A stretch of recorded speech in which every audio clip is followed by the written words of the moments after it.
Hello friends, today our topic of discussion is on the gastroesophageal reflux disease, which is also called GERD. So what it is a digestive disease in which the stomach acid or bile irritates the food pipeline. Let's discuss it in detail.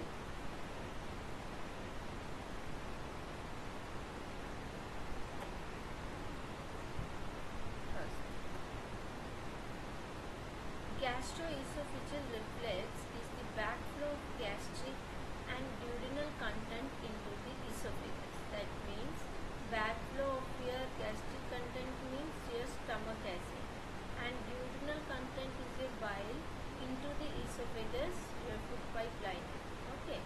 So next, the reflux is caused by the incompetent lower esophageal sphincter, pyloric stenosis, or a motility disorder, and the symptoms may mimic those of heart attack. Mainly heartburn is there, so it will mimic like the heart attack. Okay, here you can see, here the sphincter is open. This is a healthy stomach in which the sphincter is closed. In this disease condition, what will happen? The sphincter opens and allowing the reflux. Okay, so next we will discuss about its assessment. First is pyrosis. Pyrosis means heartburn. Heartburn, the burning pain or a discomfort in the upper chest and the mid chest, possibly involving the neck and throat, that may worsen when lying down. Okay, here you can see, this is your healthy stomach and this is your disease condition, GERD.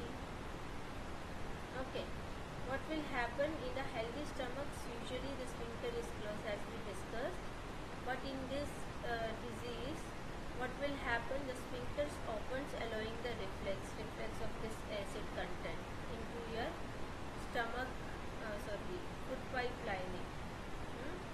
So next is dyspepsia. Dyspepsia is also known as indigestion. So the people with this chronic indigestion often reports the feeling of stomach pain, overfullness and bloating during and after eating. Next is regurgitation.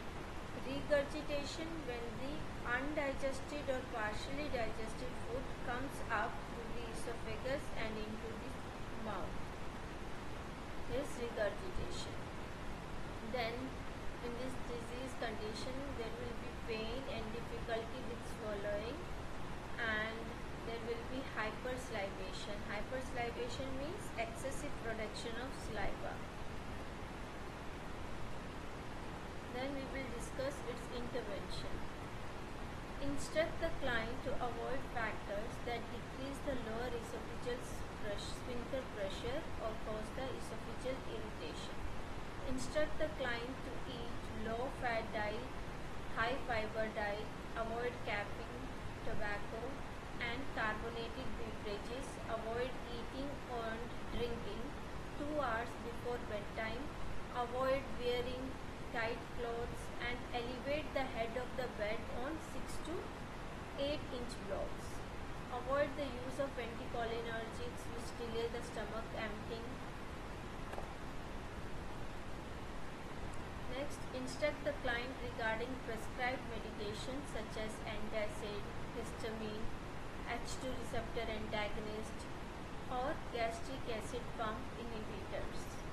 Instruct the client regarding the administration of prokinetic drugs, medications if prescribed, which accelerate the gastric emptying.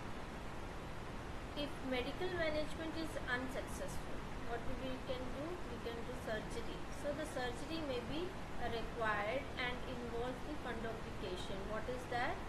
Wrapping a portion of the gastric fundus and around the sphincter area of the esophagus. Surgery may be performed by laparoscopy. Okay. So this is all about the interventions. So today we have discussed about